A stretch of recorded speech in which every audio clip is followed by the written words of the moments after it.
Hunt 'em Big with Steve Bartilla. Brought to you by Wildlife Research Center, the gold standard. Reconics, see what you've been missing. Get armed and deadly with Easton's FMJ arrows. The heater bodysuit, you stay warm or your money back. And Hunter's Safety System, saving lives is what we do. If you really want to take your hunting game to the next level, there's two things that you can do.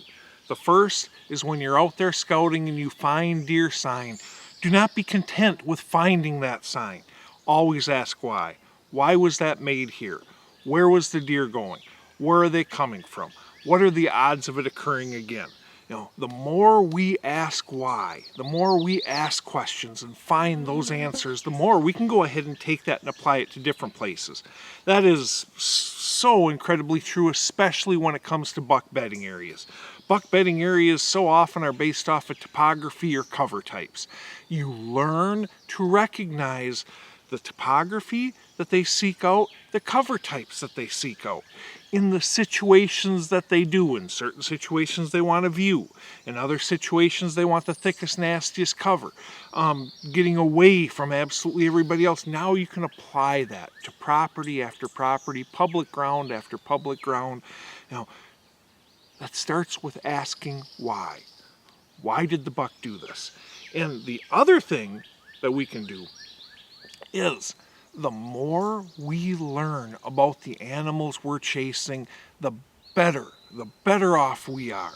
There's an old saying I used to use, and I'm not the one who first came up with it, knowledge is power. And that is so darn true, especially in the hunting end of things. If we understand what makes these deer tick, our game jumps up another level. Let's just look at a couple quick examples. Testosterone levels in bucks.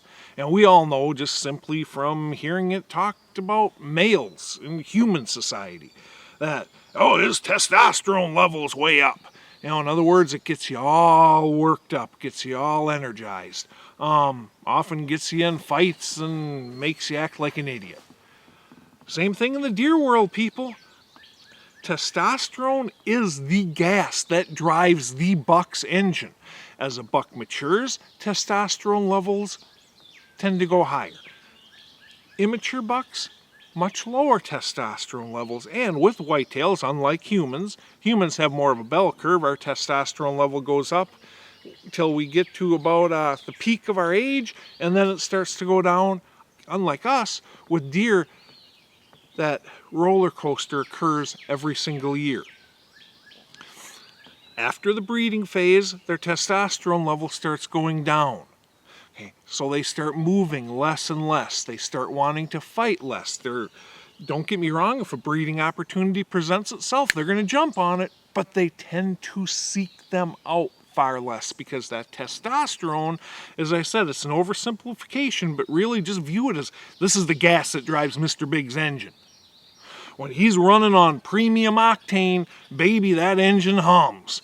When he's running on, that E86 type stuff, the low end. Now, he goes about life, but he doesn't have the drive. Okay, so just based on that right there, there's some things that we can answer some questions. In healthy properties, on healthy deer populations, that have a good age structure, your 1.5, 2.5-year-old, and even 3.5-year-old bucks, they tend to scrape a lot less, they tend to rub a lot less, they tend to display a lot less typical rutting activity because that dominant mature bucks on the property end up hindering their testosterone levels. They drive them down through intimidation.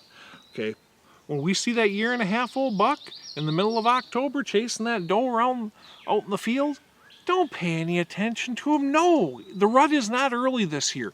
That is a young buck that has no clue and doesn't even have the body chemistry to know what the heck he's doing. Okay? At the same time, we know that once we get to their peak hunting phases is because that testosterone level during that peak scrape phase is up there, during that chase phase is up there, during the breeding phase is up there before it starts tapering down again. Okay, so we know, well, no, it makes sense when we're hunting that public ground. we find that pocket that nobody's going to wait until we get to one of those high testosterone slammer hunting phases a season to go in after him, along with being paired with a good weather day. You can even see this play out when that dominant buck gets killed. Oftentimes, that second in line, his rack explodes the next year. Why?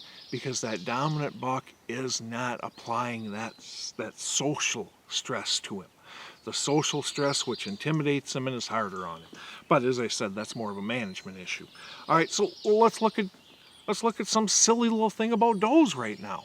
Now, right now when I'm filming this, I'm actually out on a client's property working, taking a brief break. It's hot and miserable out. To be brutally honest with you, now is the very, very, very, very worst time of the year to scout for deer sign. Frankly, don't get me wrong, it's fun to go out and observe deer. I do it all the time. But even that, don't think that you're going to get an awful lot of very valuable insights off of this, because you're probably not. Right now, during the summer, you've got the bachelor groups of bucks that are buddied up. They're looking for a certain type of habitat right now. They want to avoid bugs. They need to stay out of the really thick, nasty cover because their antlers are growing and their antlers are covered in a living tissue called velvet. That living tissue called velvet is very sensitive. You've got all that stuff going on, so they don't want that thick cover. On the other hand, right now, does and fawns do. Does do because each doe out there goes ahead and defends a fawning area. Your dominant doe in the dominant family group on the property tends to select the very best fawning area, stacking her odds of her offspring survival. They will then drive every other deer out of that fawning area. They defend it. I'm not saying another deer never steps foot in it. Of course they do. But if that doe sees it, she's going to drive her out. Okay, so you've got deer spread all over the place. You've got does worried about their fawning areas. You've got bucks buddied up looking for areas that meet their needs at this time, which are very, very different from fall. And you have food up the yin-yang. I mean, even in the background without looking, I can guarantee you can see a bunch of deer food behind me here. Just weeds and grasses and leaves and all that stuff. The end result is that deer are so much more spread out this time of year than any other, and their patterns do not directly apply to fall when it comes to summer.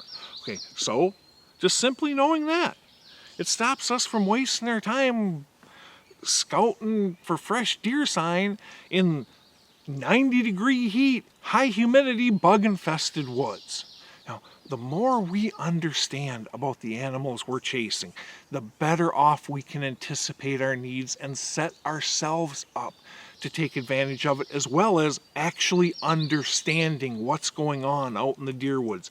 Always remember, our greatest weapons are not our Matthews, that I can go ahead and group a bunch of arrows like this at 100 yards at, and I'm not a good shot. It's not our primitive weapons muzzleloader that can go ahead and create a group like that at 250 yards that I can't even do with my iron sight 30-30 at 100 yards. It's not our iron sight 30-30. It's not our 306. It's not our mission crossbow or whatever crossbow. Our greatest weapon is this right here. The more we understand the ground we're hunting and the deer we're chasing, the better off we're going to be.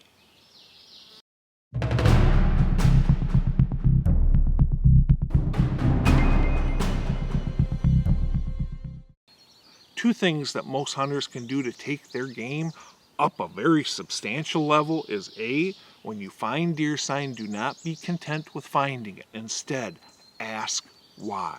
Why was it made here? Where was he going? Where did he come from? What are the odds of it occurring again? Do I believe it happened during daylight? Okay. And learn as much as you can about the white-tailed deer world. The more you understand deer, the more you anticipate their needs, the more you can put that to our advantage by using our greatest weapon, our mind.